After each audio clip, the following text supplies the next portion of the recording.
Good morning students, welcome to career defence school. आज हम लोग डिस्कस करेंगे all India Sainik school entrance exam 2020 reasoning paper part 1।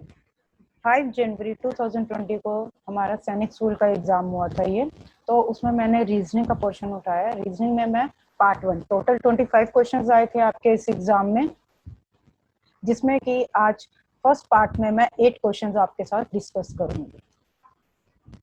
Our first question is, if cattle is related to herd, then sheep is related to what?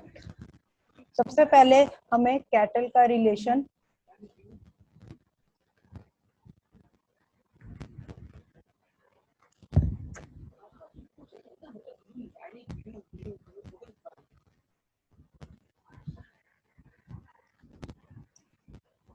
सबसे पहले हमें ये पता होना चाहिए कि जो कैटल है उसका हर्ड से क्या रिलेशन है। इन द सेम वे वही रिलेशन हमारा शीप का होगा।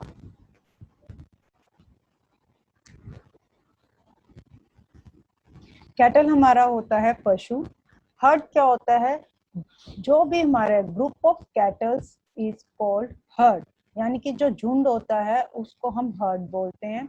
इन द सेम वे अगर शीप मींस भेड़, भेड़ के झुंड को क्या बोलते हैं, उनकी कलेक्शन को क्या बोलते हैं?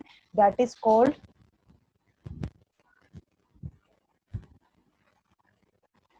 Fluke. So our correct option will be A. Herd is a group of cattle. In the same way, flock is a group of sheep. Next question पे चलते हैं। नेक्स्ट क्वेश्चन है हमारा, choose the alternative that has the same relationship to 09 as 07 has with 56।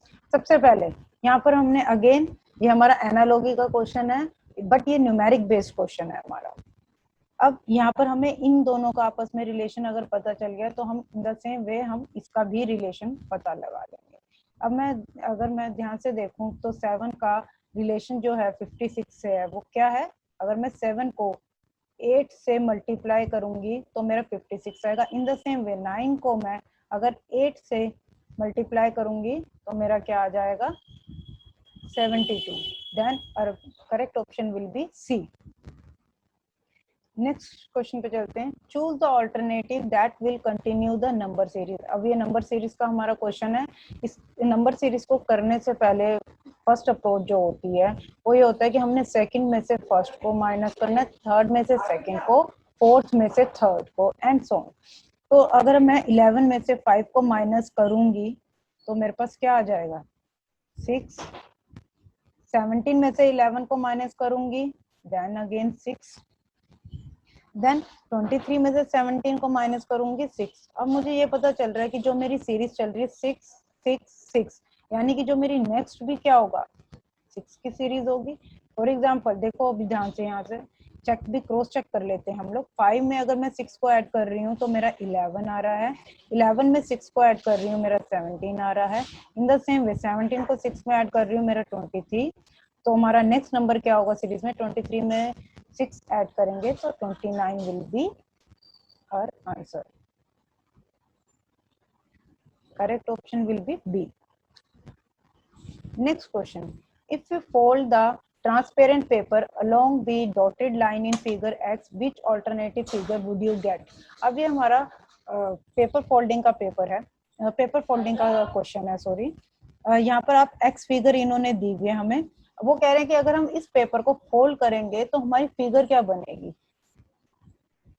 Simple, इसमें क्या कर देंगे हम, जो हमारे कॉर्नर्स हैं उनको आपस में मैच कर देंगे। जब हम इस पेपर को फोल्ड करेंगे तो हमारी फिगर कुछ इस तरीके से बनेगी। Now we need to check out कि हमारा ऐसा कौन सा ऑप्शन है जिसमें जो हमारी फिगर है वो इस तरीके से बनी हुई है। अगर मैं फर्स्ट देखूं तो उसमें इस तरीके से 2 पैरेलल लाइंस हैं, इसमें इस तरीके से 2 पैरेलल लाइंस हैं, ये भी हमारा डिलीट होता है, ये भी डिलीट होता है, एंड अगेन इसमें भी पूरा क्रॉस नहीं बन रहा। So our correct option will be D. D में आपका ये पूरा क्रॉस, इसमें क्या करना है, हमने जो कॉर्नर्स हैं उनको आपस में मैच कर देना है। आई होप आपको ये क्वेश्चन भी क्लियर हुआ होगा।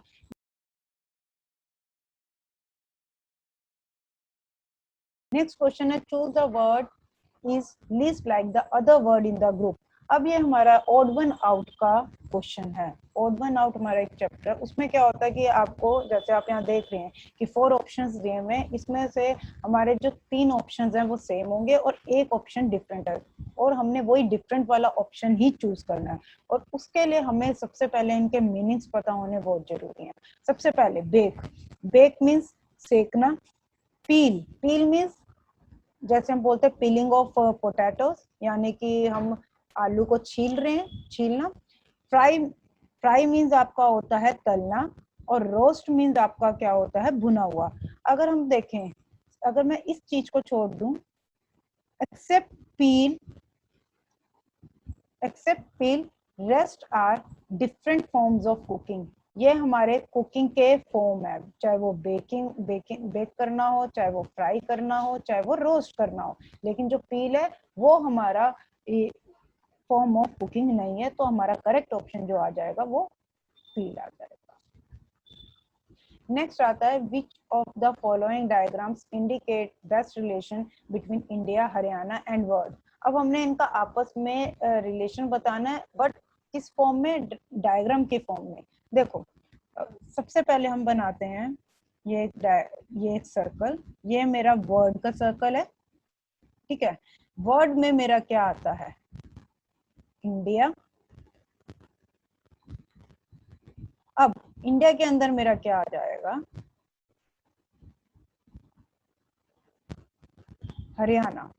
तो मेरे को ये इस तरीके का मुझे डायग्राम देखना है. एक पूरा सर्कल, उसके अंदर एक सर्कल इंडिया का, देन उसके अंदर एक सर्कल हमारा हरियाणा का. तो ये ऐसा मुझे, ना तो फर्स्ट ऑप्शन में क्या है कि आपके 2 हो रहे हैं, बट थर्ड वाला इन्होंने अलग कर दिया, गलत हो जाएगा. इन तीनों में इनमें इन्होंने रिलेशन ही नहीं बताया हुआ, तो ये बिल्कुल गलत. अगेन, ये एक ही सर्कल के अंदर इंडिया भी आ रहा है, हरियाणा नो. अगेन ये भी हमारा ऑप्शन गलत हो जाएगा, so our correct option will be D. Next आता है choose the word which is least like the other words in the group. Again ये हमारा ओड वन आउट का क्वेश्चन आ गया है. हमने इसमें से ये बताना है कि हमारा जो है एक ऑप्शन कौन सा डिफरेंट है बाकी तीनों से. अब अगर मैं ध्यान से देखूं, जो मेरा वर्गो है, वर्गो, पाइसिस, कैंसर, ओरियन, ये जो है तीनों, वर्गो, पाइसिस और कैंसर, ये तीनों के तीनों क्या हैं, हमारे राशि के नाम है. वर्गो मीन्स कन्या राशि, पाइसिस मीन राशि, और कैंसर मीन्स कर्क राशि. ठीक है. और जो हमारा ओरियन है, ओरियन जो है एक तारामंडल है, एक कॉन्स्टिलेशन है. ओरियन इज अ कॉन्स्टिलेशन, जिसे हम बोलते हैं तारामंडल. Rest other are zodiac signs. ये सारे हमारे जोडियक साइंस है, राशि के. जोडियक साइंस मीन्स राशि.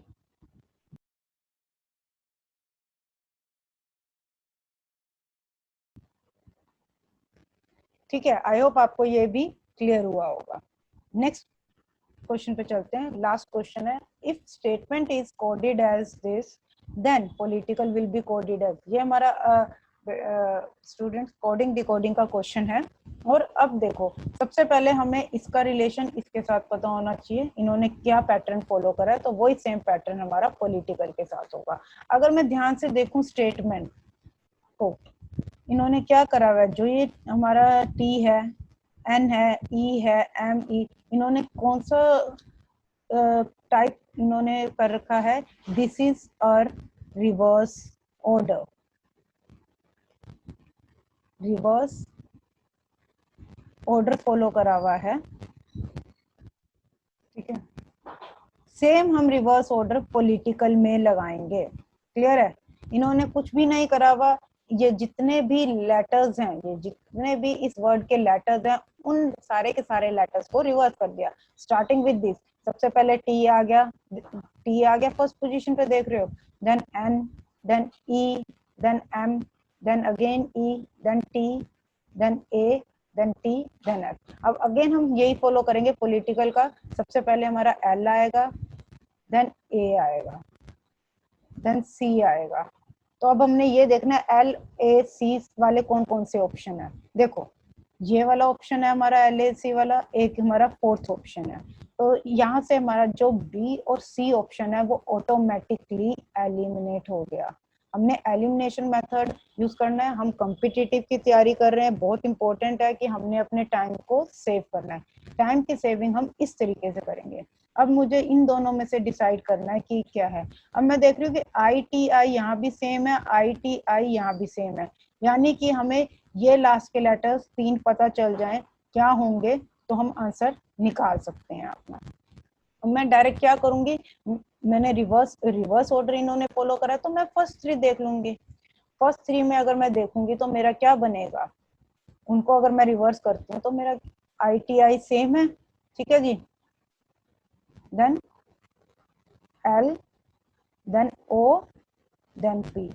अगर मैं देखूं L मेरा पहले आ रहा है तो यहीं पर ही मुझे क्वेश्चन पूरा करने की जरूरत नहीं है। स्टूडेंट्स ये चीज ध्यान से समझो, हम कॉम्पिटिटिव की तैयारी कर रहे हैं तो हमें एक टाइमिंग दिया जाएगा, प्रेस्क्राइब टाइम में हमने क्वेश्चन करना है। तो यहाँ पर अगर आप ध्यान से देखो, यहीं से मुझे पता चल गया कि मेरा जो ऑप्शन है ये आंसर होगा, दिस इज। तो हमारा ये ऑप्शन भी एलिमिनेट हो जाएगा।